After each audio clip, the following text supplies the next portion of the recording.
ఇక వేసవి సెలవుల తర్వాత ఏపీ తెలంగాణలోని అన్ని ప్రభుత్వ ప్రైవేటు పాఠశాలలు ఇవాల్టి నుంచి పునఃప్రారంభం కానున్నాయి. ఇవాల్టి బడిగంట మోగనుంది. వేసవి సెలవులు ముగియడంతో విద్యార్థులు బడిబాట పట్టనున్నారు. ఏప్రిల్ 24 నుంచి జూన్ 11 వరకు దాదాపు 50 రోజుల పాటు సెలవులు ఎంజాయ్ చేసిన పిల్లలు బడికి బయలుదేరే సమయం ఆసన్నమైంది. దీంతో సెలవుల్లో హాయిగా ఆనందంగా గడిపిన చిన్నారులు భుజాన బ్యాగులు వేసుకుని బడికి వెళ్లనున్నారు. ఇక విద్యార్థుల తల్లిదండ్రులు పిల్లలకు బ్యాగులు, పుస్తకాలు, పెన్నులు, టిఫిన్ బాక్సులు, పెన్సిళ్లు కొనేందుకు బిజీగా మారారు.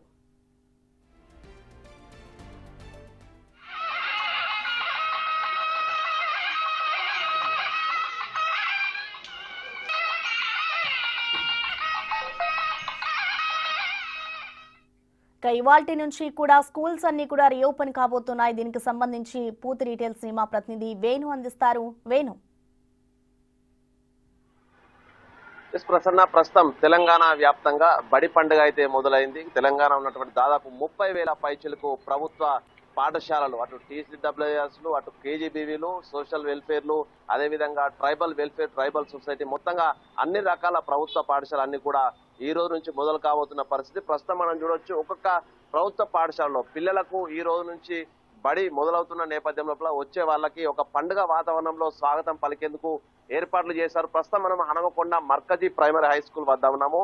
వచ్చేటువంటి పిల్లలకు పూలతో, చాక్లెట్లతో స్వాగతం పలుకుతూ కూడా ఒక ప్రత్యేక దినంగా ఈ యొక్క బడులు తెరుచుకునేటువంటి దినాన్ని సెలబ్రేట్ చేసుకుంటున్న పరిస్థితి. పిల్లలు కూడా దాదాపు 48 రోజుల పాటు సమ్మర్ వెకేషన్ ఎంజాయ్ చేసి ఆ తర్వాత తమ ఫ్రెండ్స్ ని ఎప్పుడు కలుస్తామంటూ కూడా ఉత్సాహంతో ఈ రోజు స్కూల్స్ కలిసి వచ్చారు. చూడొచ్చు ఒకసారి వచ్చిన పిల్లలకు కూడా ఆ టీచర్స్ కూడా ఎంతో ఆప్యాయతతో ఇది ఒక కుటుంబం మళ్ళీ కలిసినంత అనే ఫీలింగ్ వచ్చే విధంగా కూడా ఆ పూలను వాళ్ళకు అందిస్తూ కూడా స్వాగతం పలుకుతున్నారు. చాక్లెట్ ఇస్తూ కూడా మరొకసారి మళ్ళీ ఆ కొత్త అకాడమిక్ ఇయర్ కు స్వాగతం పలుకుతున్న పరిస్థితి. ఇదే విధంగా రాష్ట్ర వ్యాప్తంగా ప్రైవేట్, ప్రభుత్వ అన్ని స్కూల్స్ కలుపుకుంటే 41,000 పైగా పాఠశాలలు, 64 లక్షల మంది విద్యార్థులు ఈ రోజున తొలిసారిగా ఆ నూతన అకాడమిక్ ఇయర్ లో స్కూల్స్ కి అయితే రాబోతున్నారు. ఇక ఈసారి రాష్ట్ర ప్రభుత్వం కూడా కీలకమైనటువంటి నిర్ణయాలు తీసుకుంది.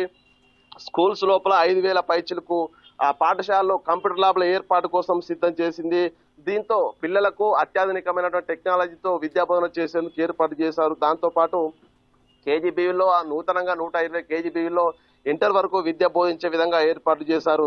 సో మొత్తం ఒకసారి చూద్దాం. టీచర్స్ కూడా సంబరమైనటువంటి వాతావరణం లోపల కూడా ఈ యొక్క బడి స్కూల్స్ ఓపెనింగ్ ప్రోగ్రామ్ చేస్తున్నారు. ఏంటి, ఎట్లా ఫీల్ అవుతున్నారు? ఆ పిల్లలందరూ కూడా ఈ రోజు స్కూల్ కి వస్తున్నారు కదా, ఎట్లా అనిపిస్తుంది మీకు?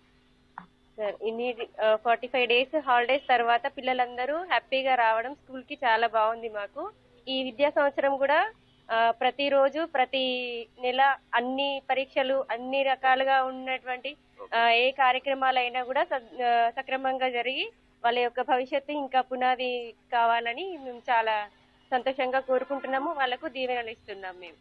ఇది మొత్తంగా అయితే ఒక టీచర్స్ కూడా ఒక పండగ వాతావరణంలో కూడా ఈ యొక్క బడిపాట కార్యక్రమాన్ని సెలబ్రేట్ చేస్తూనే ప్రభుత్వ స్కూల్లో వచ్చిన విద్యార్థులకు ఈసారి ఉత్తీర్ణ శాతం వచ్చే విధంగా ప్రయత్నం చేస్తామంటూ కూడా ఒక పండగ వాతావరణంలో ఈ రోజున తెలంగాణ వ్యాప్తంగా అయితే స్కూల్స్ రీఓపెనింగ్ అయితే ప్రారంభమైన పరిస్థితి కనిపిస్తోంది. Prasanna, yes, thank you Venu. ఇటు వేసవి సెలవుల తర్వాత ఇటు ఏపీ తెలంగాణలోని అన్ని స్కూల్స్ కూడా ఇవాల్టి నుంచి రీఓపెన్ కానున్నాయి.